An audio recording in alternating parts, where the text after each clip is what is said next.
entire family. Thank you for watching. I'm Rachel Scott. For David and all of us here, good night.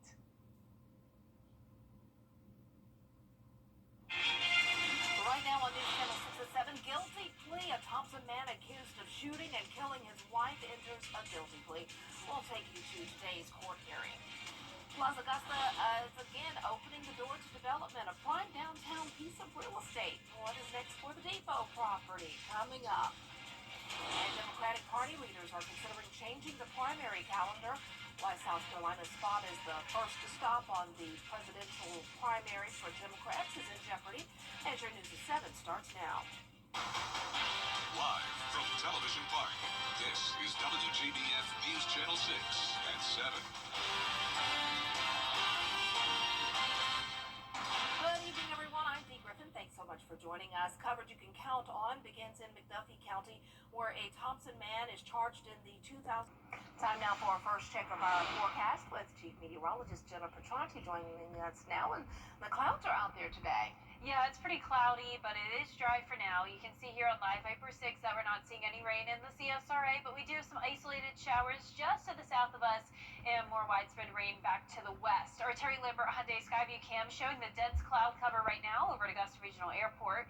Temperatures are in the upper 70s through lower 80s. Another cooler day for the month of August, sitting at 80 in Evans, 81 in Barnwell, 79 in Aiken and Augusta, 82 in Wrightsville, and 78 in Washington. Over the past couple of days, we've had lower humidity with dew points only in the 50s, but now our dew points are climbing all the way up into the 70s in Louisville, so more moisture is moving in, and that means cloud cover and the chance of a few stray showers late tonight.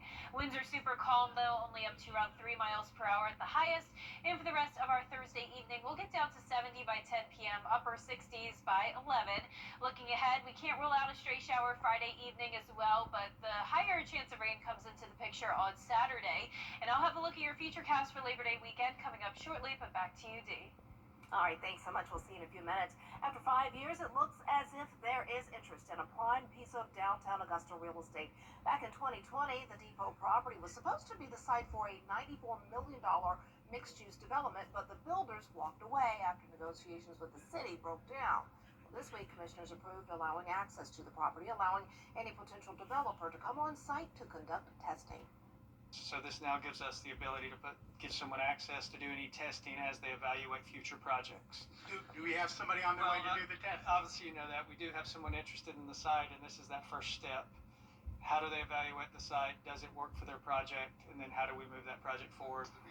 I'm going to put my suggestion out there. It should be a food hall. Augusta needs a food hall. Okay, there you go. Unsolicited, but that's my advice. But before any development potentially begins, the site will be used for another function. Commissioners approved using a portion of the Depot parking area as the lay-down area for the equipment and material for construction of the zip line that's coming. Again, D. Griffin says a food hall in Augusta would be great, like Ponce in Atlanta, Krog Street. Anyway, a grand opening held today for Standard Aero, which is expanding at Augusta Regional Airport.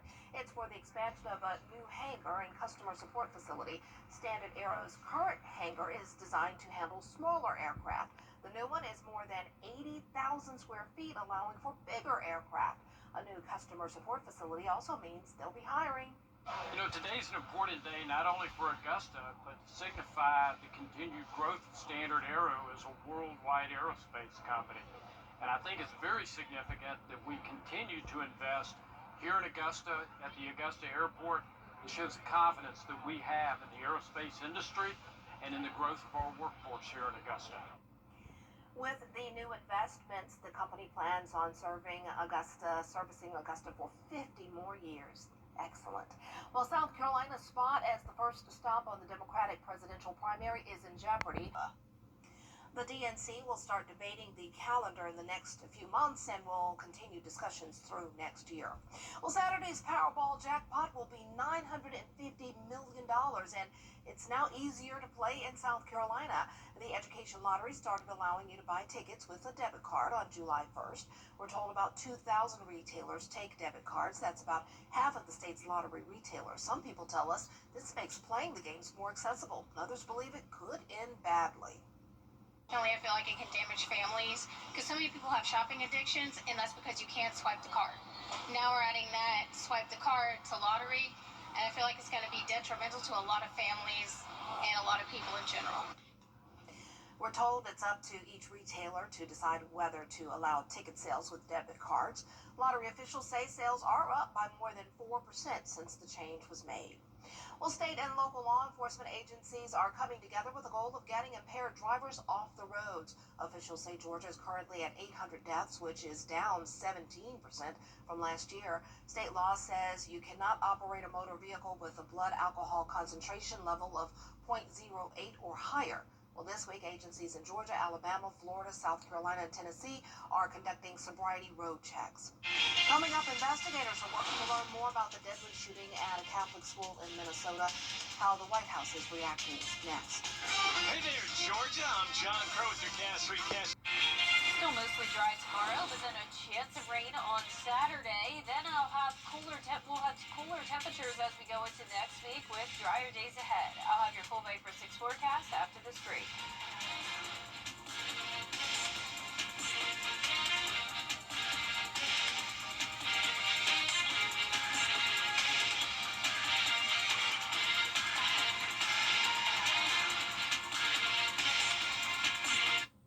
Right now at Rooms to Go by... Now, your most accurate forecast with WJBF Live Viper 6. Welcome back. I hope you had a nice Thursday. We definitely have more clouds than sunshine today as we start out with a look at our Terry Lambert Hyundai Skyview Cam from Augusta. 79 degrees, feeling like 81 with light winds out of the east. Overall, very calm night. Dew points are in the upper 60s, so it is feeling a bit more muggy out there. But overall, these temperatures aren't bad at all for late August. We're in the upper 70s already in some spots like Washington and Sparta at 77. The rest of us in the low 80s. Now, our satellite radar is showing clouds coming in from the west. We have the stationary front in Florida bringing isolated showers and storms, and then more widespread rain across Alabama over towards Oklahoma, all ahead of this warm front. So this is the system that we'll be tracking as we go into the weekend. But I know you're all wondering, how is football looking for Friday night? Well, our game night live game of the week is Lakeside at South Aiken, and it's really not looking bad. Now, I wouldn't rule out a stray shower, but I'm keeping those rain chances at just 10%. Now, 20 to 30% chance of rain on Saturday for college football. That'll be the case up in Athens and over in Clemson. Temperatures sitting pretty comfortable around 80 at kickoff. Now, our Labor Day weekend forecast back here in town showing temperatures getting only to around 82 to 84 degrees in the afternoon. Highest chance of rain comes into the picture on Saturday. Sunday and Monday are looking mostly dry, which is great for those holiday weekend plans. But here's the setup that we're watching for this weekend. We have this area of low pressure that will be around the Gulf with this stationary front down in Florida. That's pumping in a lot of moisture into the CSRA, but it's a battle between that moisture and the drier air behind this cold front, and that drier air could limit the amount of rain that we see on Saturday. So you'll see that on our feature cast in a moment.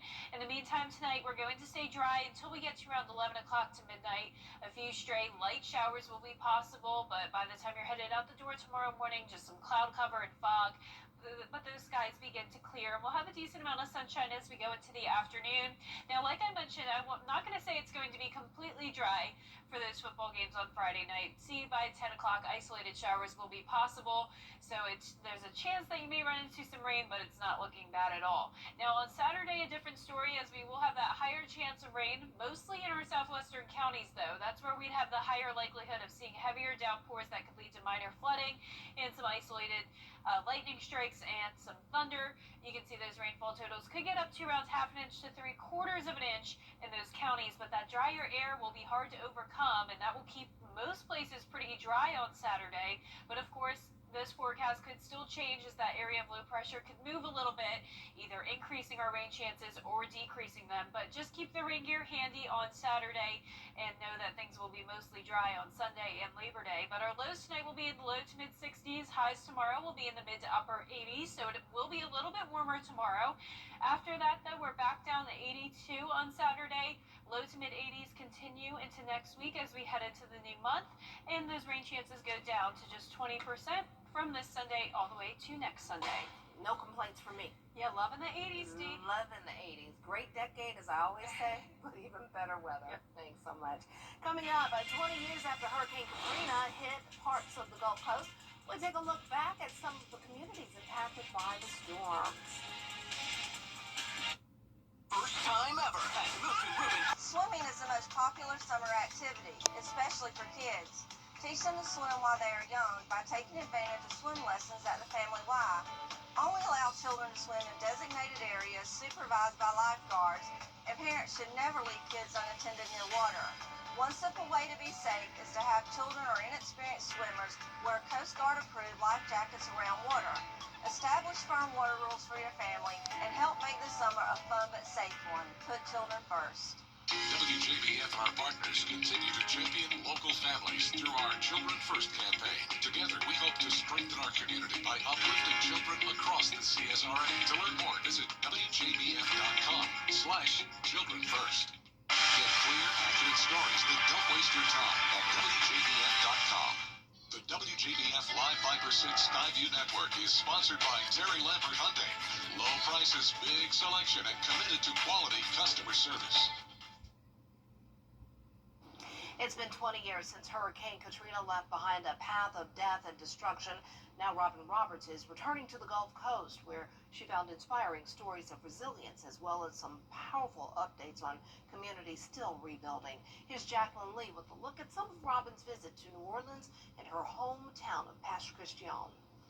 August 29th, 2005, Hurricane Katrina made landfall along the U.S. Gulf Coast. ABC's Robin Roberts was there after it hit, brought to tears as she reported on the unimaginable death and destruction. You haven't been able to make contact with your own family yet. Have you done so? They're okay. They're okay? Because I know they're right there on the Gulf Coast. Mom's okay, sister's okay? They're all right. Robin getting a first-hand look back then at what Katrina left behind. I had never in my entire life seen that kind of destruction. Now, 20 years later, traveling to New Orleans, the scene of so much devastation and despair in the days following Katrina. Today, the city's recovery shaped not just by rebuilding efforts, but by the revival of its vibrant music scene. Just months after the storm, in April of 2006, Jazz Fest returned to New Orleans, an event that symbolized hope and resilience. Robin recently visited with New Orleans native Harry Connick Jr. at the city's Jazz Museum. It's a phrase you hear a lot, the birthplace of jazz, but it was the birthplace of everything I did. I mean, everything I started as a child started here, and I don't think I would be the person I am had I been from somewhere else. She also traveled back to her hometown. There's no discounting the destruction and the pain that New Orleans went through, but the eye of the storm went over the Mississippi Gulf Coast, not far from my home in Pastor Christian. Her high school destroyed. Science over there, math over there. A new building now stands in its place. Wow. I cannot believe that is the high school. They brought a lot of the memorabilia from the old high school. Still, it's kind of tugs at you that you don't have your high school. Katrina was a devastating natural disaster, but the rebuilding began almost immediately. All day I was inspired by the regular people who put their own lives on hold to come here and pitch in. Talk about being resilient. This is something about the South. You're not knocking us down completely. 20 years after the storm, that resilience continues. Jacqueline Lee, ABC News. And we know exactly how they feel because of Hurricane Helene, and we're still building here. You can tune in to the ABC special for more inspiring stories and updates as the Gulf Coast continues to rebuild. Watch Hurricane Katrina 20 years after the storm with Robin Roberts this Friday at 8 p.m. right here on News Channel 6. We'll be right back. At Prime Steakhouse, Culinary Fix. Scientists are developing so-called superpower glasses that can read lips. Researchers with the University in England are working to help people who struggle with hearing to hear people in crowded or noisy places. The eyewear will have built-in cameras that use AI to translate lip movement into speech. Then it will be transmitted to a hearing aid or to headphones. The glasses use a smartphone app to do this.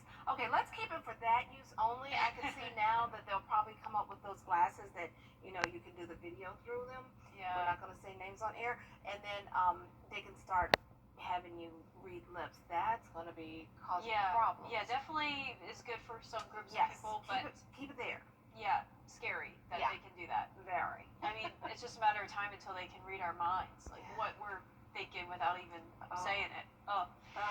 Well, our 10-day forecast is showing nice weather as we go into the start of September. Temperatures are staying well below normal in the low to mid 80s. Tomorrow will be our warmest day at 87. A little bit more muggy with just that 10% chance of rain. A 40% chance on Saturday. It won't be a washout this weekend, but prepare to run into some possible showers if you're in our southern counties especially. Good advice. All right, thanks so much.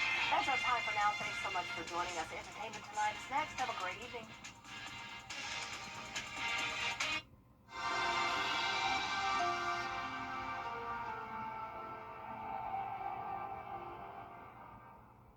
We're starting a movement.